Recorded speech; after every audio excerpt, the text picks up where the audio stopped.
That's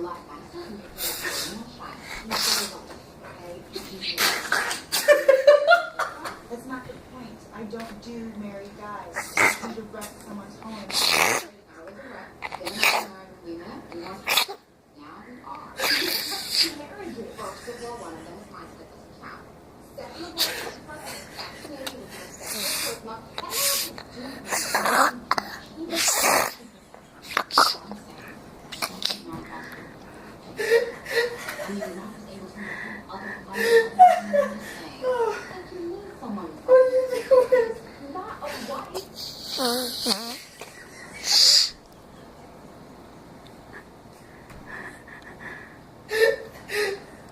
What are you doing, Jude? Is there something up your nose?